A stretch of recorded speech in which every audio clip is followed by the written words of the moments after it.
श्रूयते वा मम वचनम्? अस्तु।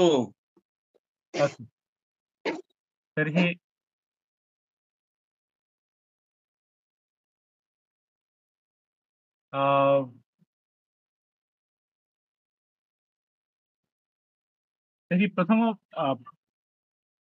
प्रथमं वाक्यमस्ति राजा प्रजागण के पालन करेन्। अस्तु तर्हि अत्र संस्कृतरूपं किं भवति वयं पश्यामः, वयं द्रक्ष्यामः। अस्तु पश्यन्तु, राजा प्रजागण के पालन करेन् इत्यत्र कर्ता कः? क्रिया राजा। कर्ता कः? एतस्मिन् वाक्ये कर्ता कः? राजा। राजा। राजा। क्रिया का? पालन करेन्। पालन करेन्। राजा राजा सेवते। आम्, राजा तु प्रातिपदिकं किं? राजा शब्दस्य प्रातिपदिकं किं? राजन्।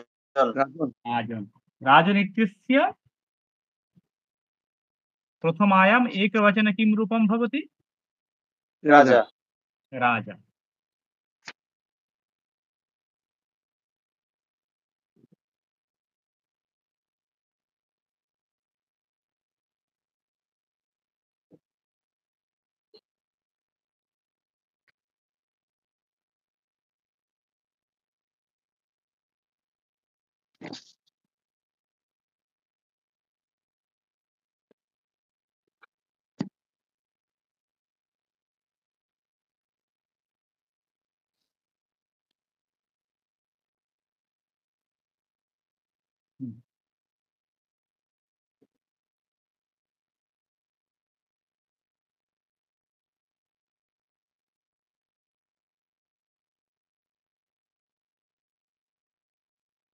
राजा।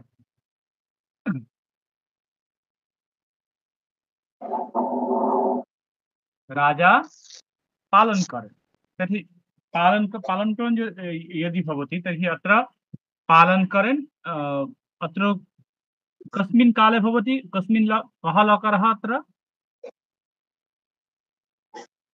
लट् लकार। लट् लकारः। लट् लकारस्य किं वचनं? कः पुरुषः? एकवचनम्। एकवचनं। पुरुषः कः? प्रथम पुरुष प्रथम पुरुष तर्हि लट् लकारस्य प्रथमपुरुषस्य एकवचनं प्रथमपुरुषस्य एकवचनस्य रूपं किं भवति पालयति पालयति पालयति अस्तु अधुना प्रोजागणके इत्यत्र कारकं किम् द्वितीय कारक द्वितीय कर्मकारके कर्मकारक द्वितीय विभक्ति द्वितीया विभक्तिः अस्तु तर्हि द्वितीया विभक्तिः यदि भवति तर्हि प्रजा इत्यस्य प्रातिपदिकं किम् प्रजा प्रजा तर्हि प्रजा लताशब्देर मतो लताशब्दवत् आम् लताशब्दवत् रूपं भवति तर्हि प्रजागणके इत्यत्र द्वितीया विभक्ति वचनं किम् प्रजाः प्रजां वचनं बहुवचनम् अस्तु बहुवचनरूपं प्रजाः राजा प्रजाः पालयन्ति प्रजाः पालयन्ति पालयति पालयति अस्तु कोऽपि संशयः वा कुत्रापि प्रश्नः स्यात् कृपया पृच्छतु संशयः नास्ति वा संशयः नास्ति। अस्ति किम् अस्ति नास्ति अस्तु अधुना प्रश्नः वर्तते बाड़ीर चतुर्दिके गाछ रयेछे इत्यत्र कः कर्तकः क्रिया वा का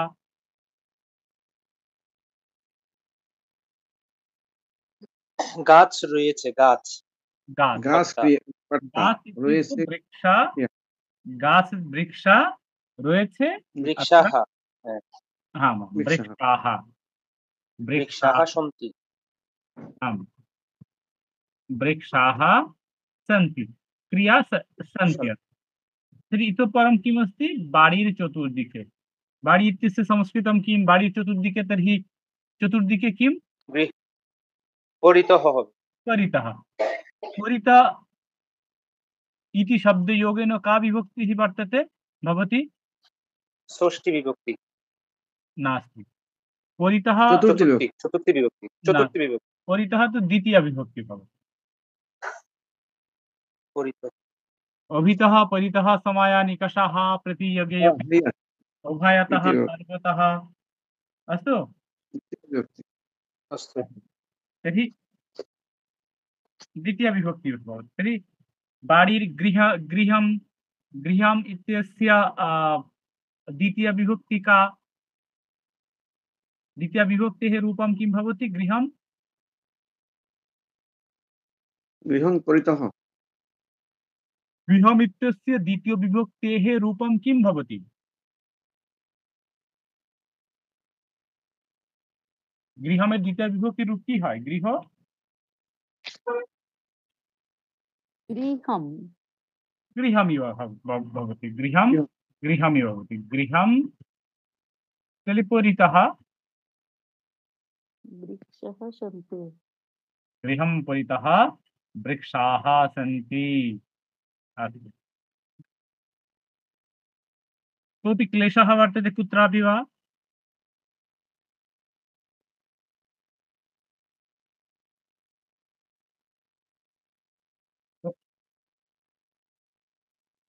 क्लेशः अस्ति किम्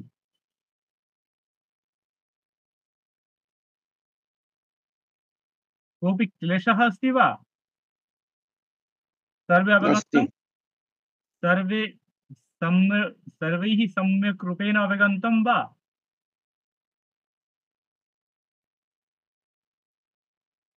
सम्यक् रूपे अवगतम् आम् सम्यक् रूपेण अवगतं धन्यवादः তারা দুইজন গতকাল বাসে ঢাকায় এসেছিল अत्र कर्ता कः क्रिया का তারা কর্তা তারা দুজন তারা দুজন ইত্যাদি अत्र कर्ता क्रिया কর্তা এসেছিল তারা দুজন ইত্যस्य সংস্কৃতম কিম তো কি ইউজ করতে পারি না তো तो अगच्छत् এসেছিল লং লকার। লং লকার। आगच्छतम् আগত आगच्छतम् আগত বন্ত এসেছে। না আ आगच्छतम् গচ্ছ আগত বন্ত আগাচ্ছ তাম, তাই তো? আগাচ্ছতাম, আগচ্ছ ঠিক আছে? আগাচ্ছতাম। আর যদি এটা তবতি প্রত্যয় করা হতো তাহলে কি হতো? তবতি প্রত্যয় করলে আমরা সেটা পরে শিখবো, সমস্যা নেই। আমরা এরপরে তবতি প্রত্যয় শিখবো, আমরা কালকে থেকেই ক্লাসে তবতি প্রত্যয়ের রূপে যাবো, কেমন? ও, ওই যে আগত বন্ত বলা হলো এই জন্য। আচ্ছা, যেমন তারপর হচ্ছে গতকাল এ সংস্কৃত কি ইত্যস্তি সংস্কৃতম কিম স্বাহা। হিয়হি ইয়াহা কিয়াহা। স্বাহা। ইয়াহা। বাসে বাসে इत्यस्य का कि किं काः का विभक्तिः भवति? তৃতীয় বিভক্তি तृतीया তৃতীয়া विभक्ति। বিভক্তি।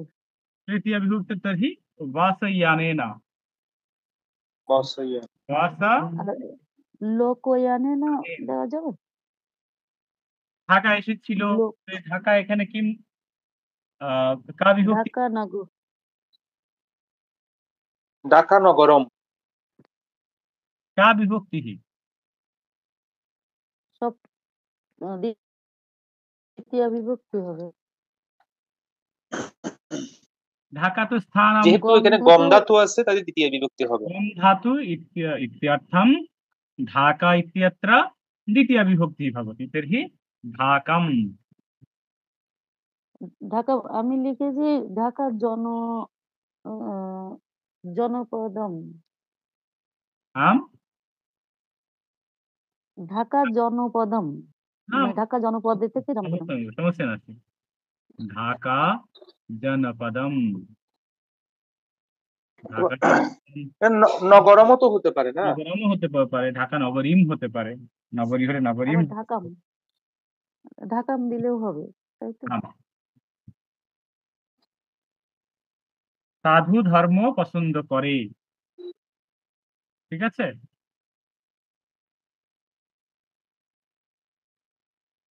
তাহলে সাধু এখানে পছন্দ করা সংস্কৃতিটা কি হচ্ছে? এখানে কি রুচ্ছতে রুচ ধাতুটা রুচতে। আম। সাধু পছন্দ করে, সাধু এখানে কর্তা, কিন্তু এখানে যেহেতু রুল ধাতু আছে সেই কারণে যার পছন্দ করবে তাতে তার সম্প্রদান তাদের চতুর্থী বিভক্তি হবে, সেই জন্য এখানে হবে সাধবে সাধবে ধর্মম ধর্মম রোচতে। রোচতে। সাধবে। প্রিয়তে হবে না? প্রিয়তে হবে না? হ্যাঁ হ্যাঁ, প্রিয়তে প্রিয়তে না প্রিয়তে এরকম কোনো সংস্কৃত নেই, প্রীতিকে প্রীতি বর্ধন করে। প্রীতি প্রিয়তে হবে না। রুচি বর্ধন, প্রিয় বর্ধন। রুচি তো খাবার সম্পর্ক হয়। হ্যাঁ হ্যাঁ, রুচি তো খাবার সম্পর্কে হচ্ছে। আর না প্রিয়তে সংস্কৃতের ক্ষেত্রে এরকম না, যে পছন্দ করে সংস্কৃত রুচতে মানে যে আমরা যেরকম রুচি বলতে বাংলা যেটা অর্থ বোঝায় সংস্কৃত এরকম বোঝায় না, পছন্দ করা অর্থেই রুচতে বোঝায়। রুচ ধাতু লেখা আছে রুচার্থ ধাতু সমূহের প্রয়োগে প্রিয়মান যে প্রীতি হয় বা যাহা রুচি হয়। ধাতু বলতে তাহলে গমনার্থ ধাতু, গম ধাতু, ইয়াতি ধাতু, ভ্রমতি ধাতু, ভ্রম ধাতু, ভ্রমতি, অটতি, এইগুলো হচ্ছে গমনার্থক ধাতু। আর উচ্চার্থ ধাতু মানে যেটা পছন্দ করা যায়, সোয়াদাতে সোয়াদ ধাতু, মানে তারপর এরকম। কিন্তু প্রিয়াতে বলে কোনো ধাতু নেই, প্রিয়া বলে কোনো ধাতু নেই। ওকে, ঠিক আছে,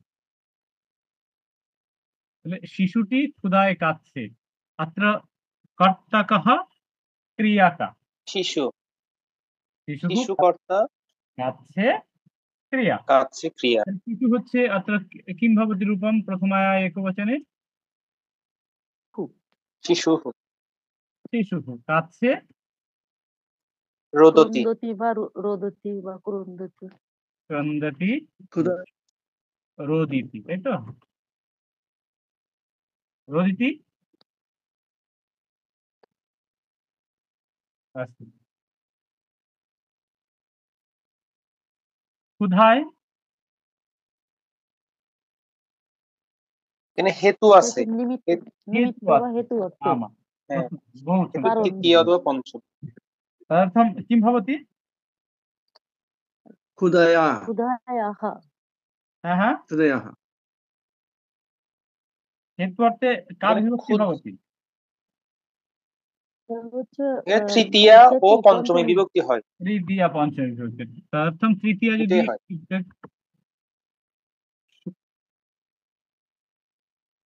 क्षुधाया, তাই তো? ক্ষুধায়া ক্ষুধায়াः। আর ক্ষুধায়া লতা শব্দের মতো লতা শব্দের পঞ্চমীর এক বচন আর এর এক বচন হচ্ছে, ঠিক আছে? লতায়া।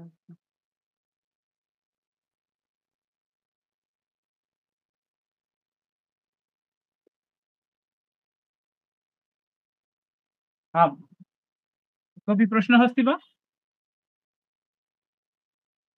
नास्ति। अस्ति। तर्हि इतः परं किमस्ति अस्ति? कलुषनाशिनी गङ्गार जल अतीव पवित्र।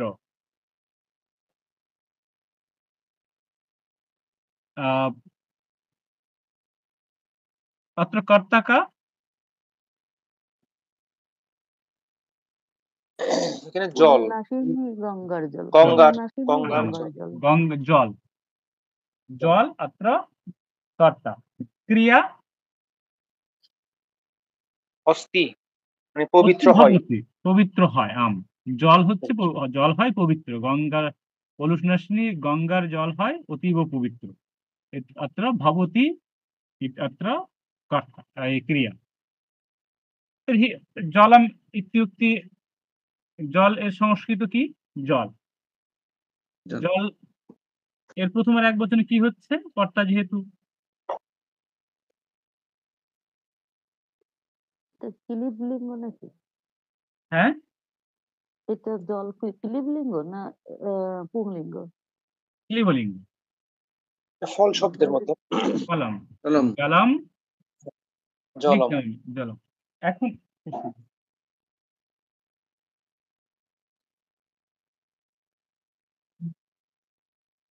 জলম, তারপরে কি আছে? অতীব অতীব পবিত্র। অতীব পবিত্রম। দেখেন এই যে অতীব পবিত্রম, পবিত্রমটা এখানে কিন্তু কার? দেখেন বিষয়টা হচ্ছে যে বিশেষণের যে বিশেষণ সেটা কিন্তু সবসময় দ্বিতীয় এক বচন। বিশেষণের বিশেষণ যেটা সেটা কি হয় আমরা পড়েছিলাম, মনে আছে আপনাদের? পবিত্রটা কি? হ্যাঁ। পবিত্রটা তো জলের বিশেষণ। বিশেষণ। তাহলে আমরা এটা অনায়াসে লিখে দিচ্ছি জলম পবিত্রম, তাই তো? আমি ভবতিটা এখানে উজ্জ্ব আছে, শেষ ক্রিয়া আমার শেষ, এটা উজ্জ্ব আছে। জলম পবিত্র আমি এই পর্যন্ত শেষ করে দেবো, এটা উজ্জ্ব আছে ক্রিয়াটা আমার এই পর্যন্ত আমার শেষ। এখন অতীব পবিত্র, এখন অতীবটাও তো বিশেষণ, তাই না? পবিত্র বিশেষণ অতীব না? অতীব অতীব। তাহলে এই যে মানে বিশেষণের যে বিশেষণ সেখানে কি হয়?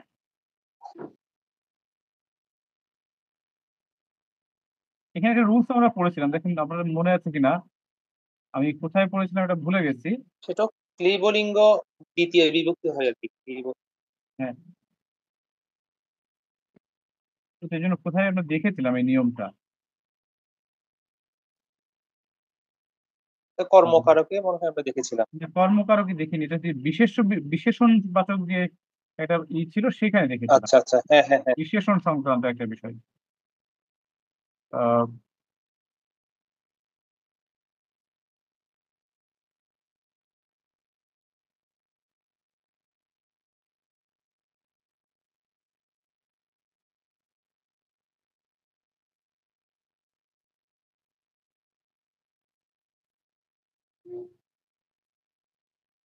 আচ্ছা পরে এখানে হচ্ছে অতীবটা আসলে অব্যয়, ঠিক আছে? যেহেতু অব্যয় অতীব, সেই কারণে আমার অন্য কিছু দেখানোর দরকার নেই।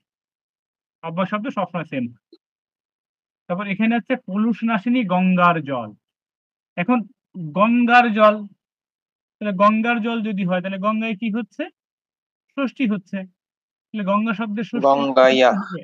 গঙ্গায়াহা। গঙ্গায়া গঙ্গায়াহা, তাই তো? ষষ্ঠী। গঙ্গায়াহা জলম অতীব পবিত্রম। এবার বলছি আমি পলুষ নাশিনী গঙ্গার জল। পলুষ নাশিনীতে কি হচ্ছে? পলুষ নাশিনীটা হচ্ছে গঙ্গার বিশেষণ, তাই না? হ্যাঁ কলুষ নাশিনী গঙ্গাটা নিয়ায়াহা। তো পলুষ নাশিনী, তাই না? হুম, পলুষ নাশিনী গঙ্গা। তাহলে এই যে পলুষ নাশিনী যে গঙ্গা, তাহলে পলুষ নাশিনী হচ্ছে গঙ্গার বিশেষণ। তাহলে গঙ্গা এখানে স্ত্রীলিঙ্গের ষষ্ঠীর এক বচন হয়েছে, তাহলে পলুষ নাশিনী এটাও ষষ্ঠীর এক বচন হবে। ষষ্ঠীর এক বচনে কি হচ্ছে? কলুষ নাশিনী নদী শব্দের মতন না, পলুষ ল-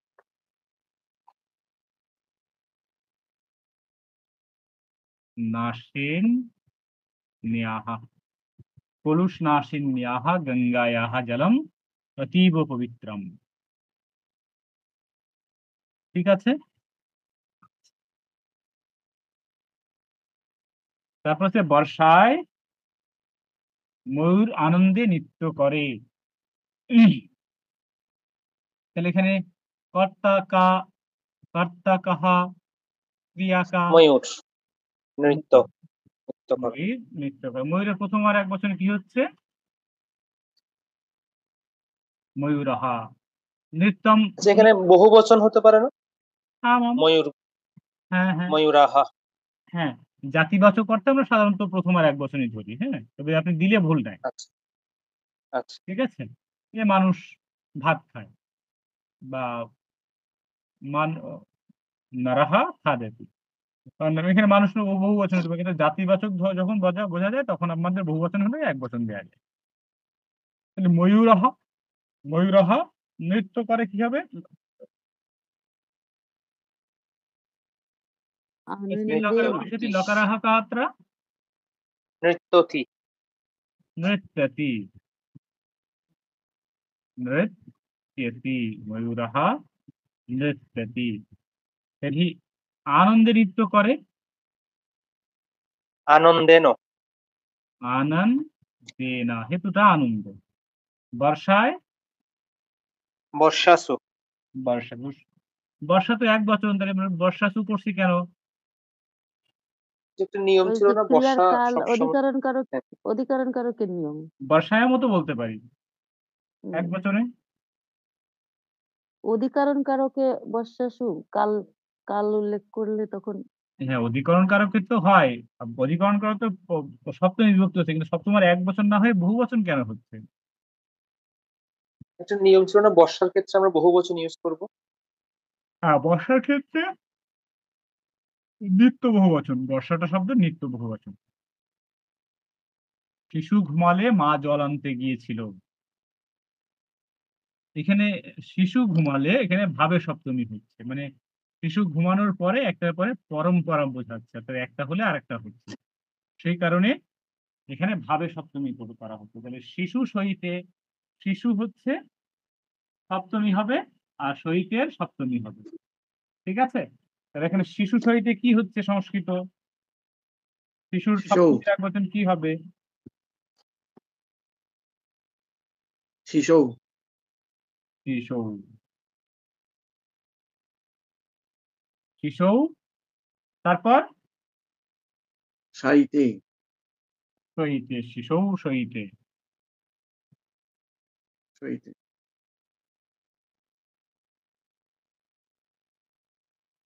সহিতে মা জল আনতে গিয়েছিলেন। তাহলে মা আছে মাতা, আনতে গিয়েছিলেন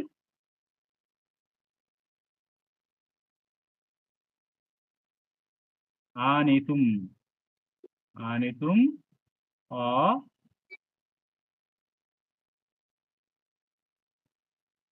গচ্ছত। মা কি আনতে গেছিলেন? জল জল জলম আনিতুম আগাচ্ছত। অস্তু। বাসুদেব সার্বভৌম তর্কশাস্ত্রে নিপুণ ছিলেন। এটা কি হবে বলুন তো, সংস্কৃতটা বলুন। বাসুদেব সার্বভৌমঃ বাসুদেবঃ বাসুদেবঃ তর্কশাস্ত্রে বা হ্যাঁ বাসুদেবঃ তারপর সার্বভৌমঃ সার্বভৌমে ভৌমঃ তর্কশাস্ত্রে। তর্কশাস্ত্রে কেন হচ্ছে? তো যে কোনো একটা বিষয় বোঝাচ্ছে এটা। হ্যাঁ নিপুণ যোগে আছে সেই জন্য সপ্তমী। নিপুণ নিপুণ হ্যাঁ সাধু এবং তর্কশাস্ত্রে নিপুণ শব্দের যোগে সপ্তমী বিভক্তি আম হয়। আম তর্কশাস্ত্রে নিপুণঃ আসিত অববে আসিত আসিত। আসিত। এখন হচ্ছে আমরা লিখবো রাম ও কৃষ্ণকে নমস্কার করি। বুঝতো? রাম ও কৃষ্ণকে নমস্কার করি। এখানে কি হচ্ছে তাহলে? রাম রাম কৃষ্ণায় কৃষ্ণ কৃষ্ণায় কৃষ্ণম নমামি। নমঃ। নমামি করলে তো এটা আমাকে নমস নমামি বললে রাম ও কৃষ্ণম নমামি হবে। ঠিক আছে?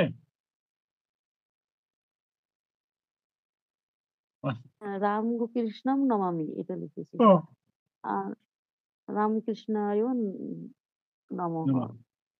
এই দুইটা। ঠিক আছে, তাহলে আমরা আজকে এই পর্যন্ত শেষ করছি। আমরা এরপর থেকেই আগামী ক্লাস থেকে এই যে বিভিন্ন প্রত্যয় ত তব তু একটা করে প্রত্যয় শিখবো। প্রথম ক্লাসে তুমুন শিখবো, তারপরে ওয়াচ ল্যাপ ত তব তু ছত্রিশানুষ এগুলো শিখবো আস্তে আস্তে। ঠিক আছে, তাহলে কোনো প্রশ্ন আচ্ছা, আছে? জি হ্যাঁ, আমরা এটাকে রাম কৃষ্ণম নমস্কারঃ করমি এরকম লিখতে কি হয়? না, হবে। রাম রাম কৃষ্ণম নমস্কারঃ করমি, আমি রামকৃষ্ণকে নমস্কার করি। না, নমস্কার করমি হবে না, নমস্করমই হতে পারে। নমস্কার নমস্করমই হতে পারে। ঠিক আছে, তখন রামকৃষ্ণম হবে না? রামকৃষ্ণম নমস্কারমি এটা হবে না? হ্যাঁ রামকৃষ্ণম রামকৃষ্ণম নমস্কারমি, হ্যাঁ নমস্করমই হতে পারে। আবার রামকৃষ্ণম নমামি। হ্যাঁ রামকৃষ্ণম নমামি। নমামি অথবা নমস্কারমি। হ্যাঁ হ্যাঁ আর যদি এটা বাদ দিই তাহলে যে রামকৃষ্ণায় নমঃ চতুর্থী বিভক্তির প্রয়োগে। ঠিক আছে, তাহলে আমি শেষ করে দিচ্ছি। আর আগামী ক্লাস থেকে আমরা ততবতু এই বিভিন্ন প্রত্যয়গুলো পড়বো, অর্থাৎ এই প্রত্যয় যেগুলো সাধারণত আমরা ব্যবহার করি সেই প্রত্যয়গুলো ব্যবহার শিখবো। अस्तु कोऽपि प्रश्नः चेत् कृपया पृच्छतु, नो चेत् अहं समापयामि।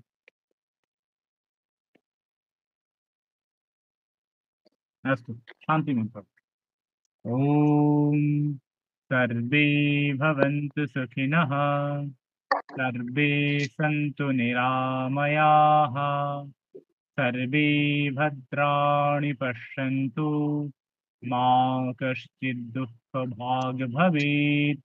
ॐ शान्ति शान्ति शान्तिः। हरिः ओम तत्सत्। नमस्कार।